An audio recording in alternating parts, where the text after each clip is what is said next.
Hi guys, back to back my YouTube channel. इस video में हम बात करेंगे HDFC बैंक के बारे में। उसका फुल डिटेल्स जानेंगे।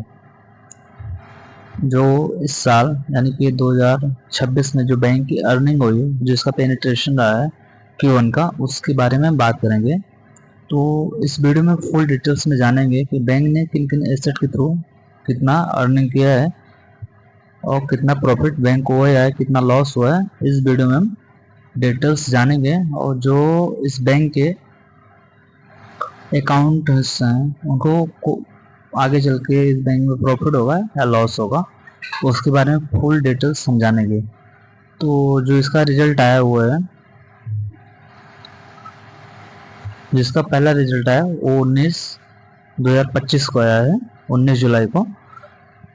इसमें लिखा भी है कि इसका प्रेजेंटेशन, मतलब फुल प्रेजेंटेशन आपको इस वीडियो में बताने वाले हैं। तो लास्ट तक बने रहें।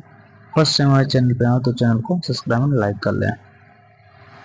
आगे बढ़ते हैं इसी के साथ। इसका की परफॉर्मेंस जान लेते हैं कि बैंक ने कितना ग्रोथ किया है। तो जो फर्स्ट है इसका डिपॉजिट से हुआ है ग्रोथ। डिपॉजिट जो हमारा Q1 का रिजल्ट आया है, उसमें बैंक ने जो हम डिपॉजिट करते हैं, अकाउंट में बैलेंस अपने मेंटेन रखते हैं या फिर डिपॉजिट करते हैं, FD करवाते हैं, वो सब डिपॉजिट के अंडर आते हैं। उसमें बैंक ने जो ग्रोथ किया है 3.74 टन करोड़ का, यानी कि 16.4% का ग्रोथ हुआ है। यूपी में 16.2 का ग्रोथ हुआ है। एवरेज डिपॉजिट का जो ग्रोथ हुआ है 5.1 हुआ है। एवरेज कासा का ग्रोथ 3.8 हुआ है। एवरेज टाइम डिपॉजिट ग्रोथ 5.8 हुआ है। एवरेज जो वायु हमारा रहता है अकाउंट मिनिमम बैलेंस, वो 8.3 है। एवरेज क्यू रिजल्ट जो क्वार्टरली रिजल्ट होता है 1.7 हुआ है। ग्रॉस क्वार्टरली रिजल्ट 6.7 हुआ है। ऐसे टोटल बैंक के इतने भी डिटेल है जो प्रॉफिट वो है। नेक्स्ट आगे बढ़ते हैं, देखते हैं कि फाइनेंशियल पैरामीटर। अब इसके जो मेन टॉपिक्स हैं फाइनेंशियल पैरामीटर जिससे बैंक को प्रॉफिट होता है।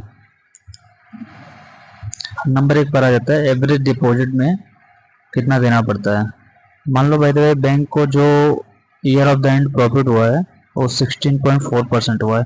उसमें जो क्वार्टरली प्रॉफिट रहा है, जो क्वार्टर जो मतलब पेनिट्रेशन रहा है क्वार्टरली का 5.1 का रहा है।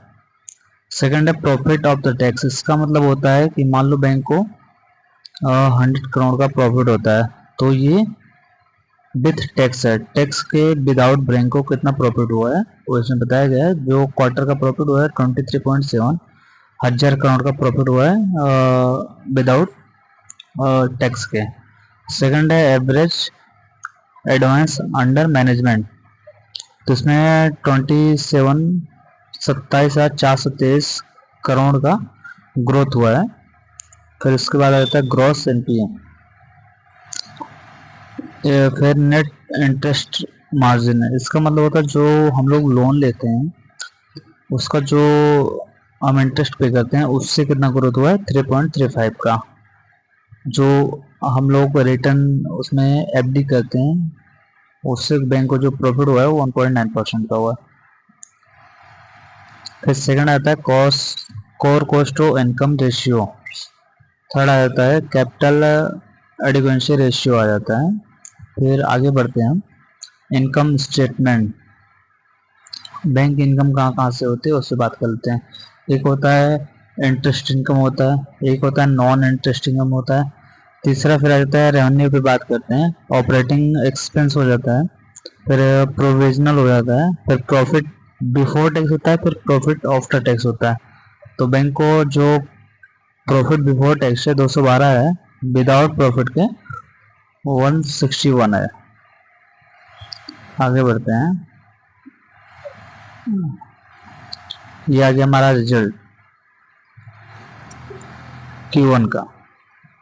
Q1 F20 का रिजल्ट हो गया। Profit pre tax post tax जो हमें प्रॉफिट हुआ है, transaction gains, floating provision, contingent provision, tax credit जो हुआ है, ये हमारा प्रॉफिट होगा। इससे आगे बढ़ते हैं। बैंक ने जो ओवरऑल प्रॉफिट किया है वो अच्छा खासा किया है।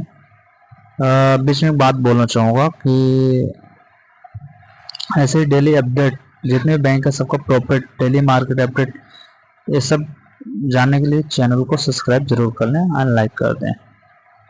तो मार्केट की इससे सब प्रॉफिट हुए हैं। लास्ट पे जाते हैं जो इसका मेन कोर पॉइंट है। ये तो इन सबके चार्ट है जो एनालिसिस करते हैं। रिटेल ब्रांच बैंक डिपॉजिट हो गया, अक्रॉस सेगमेंट हो गया, ये सब मेन नहीं होता है। लास्ट में जानते हैं क्या हुआ। नेट इंटरेस्ट इनकम जो आपको मैंने आगे बता दिया उसे यहाँ पे डिटेल्स में बताया गया है।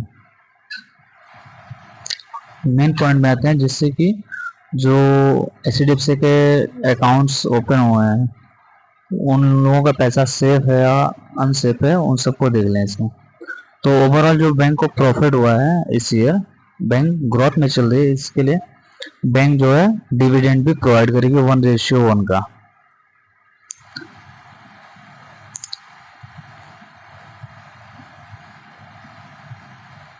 ओके, वीडियो में लास्ट तक बने रहने के लिए थैंक यू। चैनल को सब्सक्राइब एंड लाइक जरूर कर दें।